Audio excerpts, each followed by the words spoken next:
ज्या मातीनं स्वातंत्र्याच्या खिडकीला इथंच जन्म दिला, इथं शहाजी बाबांनी इथं जिजाऊ रमल्या आणि हीच खिडकी पुढे शिवनेरीवर गेली आणि शिवनेरीवर एका दिव्याच्या रूपात पडली आणि हाच दिवा पुढे सह्याद्रीचा छावा झाला, सह्याद्रीचा छावा झाला आणि आज पुन्हा एकदा त्याच मातीवर महाराष्ट्र एकवटल्याची जाणीव होत आहे. खरं तर आपण जो महाराष्ट्रात राहतो तो महाराष्ट्र नेमका कसा आहे?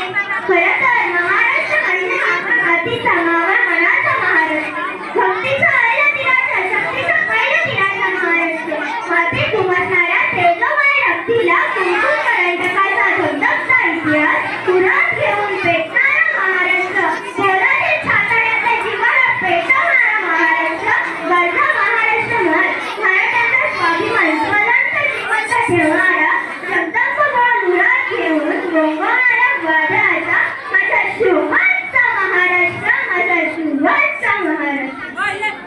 खरं तर हा महाराष्ट्र पडला होता निश्चित निराश आणि ग्लानी आल्यासारखा. नव्हता शिवधर्माचा अभिमान की नव्हता स्वराज्याचा स्वाभिमान आणि अशाच वेळी घुमला एक कल्लोळ सह्याद्रीच्या दऱ्याखोऱ्यात आणि जे झोपले होते ते खडखड जागे झाले, जे जागे होते ते उभे झाले, जे उभे होते ते चालते झाले आणि चालणाऱ्यांच्या खांद्यावर स्वराज्याचे निशाण आले, स्वराज्याचे निशाण आले. हे राज्य व्हावे ईश्वरीची इच्छा होऊ लागली, होळी फतेचे इशारे होऊ लागले. तमाम मराठ्यांचं साम्राज्य एकवटलं जाऊन तळागाळावर गगन उभं टाकलं आणि रायगडावर 32 मनाचे सोनेरी सिंहासन साकार झाले, सोनेरी सिंहासन साकार.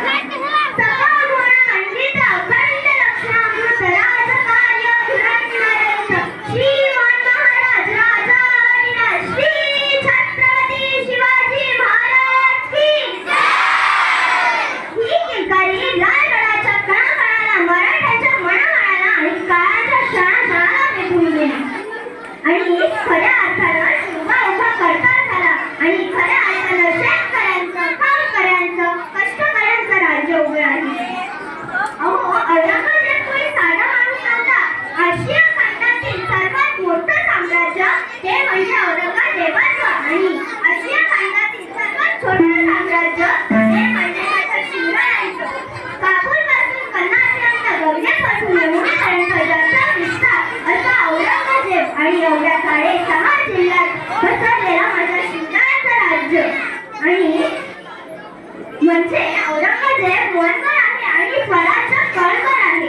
अहो, औरंगजेबाला हे कळवर स्वराज्य का चिरडायचे आहे?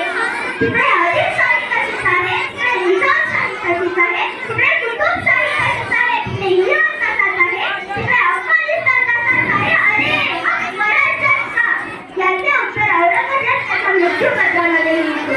इराणचं राज्य अफगाणचं आहे, अफगाणिस्तानचं राज्य इराणीचं आहे, नगरचं राज्य निजामशहाचं आहे, विजापूरचं राज्य आदिलशहाचं आहे, गोलकोंड्याचं राज्य आदिलशहाचं आहे. पण इथलं महाराष्ट्राचं राज्य कोणतेही सम्राट व बादशाहचं नसून ते राज्य तिथल्या रयतेचं आहे, तिथल्या जनतेचं आहे. आणि जेथे राज्य रयतेचं असते तिथली लोक मारायला आणि मरायला कधीच मागे पुढे बघत नाही आणि हाच खूप मोठा धोका आहे. आणि व्हिएतनाम नावाचं एक छोटंसं राष्ट्र आहे. सदा मुंबईतलं नाही हो, पण गेले 36 वर्ष अमेरिकेसारख्या मोठ्या देशाला थंडवत आले. अमेरिका एवढ्या छोट्या राष्ट्राला हरवू शकत नाही. कारण का? तर व्हिएतनाममध्ये चौकात माझ्या शिवरायांचे पुतळे आहेत, माझ्या शिवरायांचे पुतळे आहेत. व्हिएतनाममध्ये अमेरिकेच्या बोस्टन विद्यापीठामध्ये MBAच्या मुलांना 100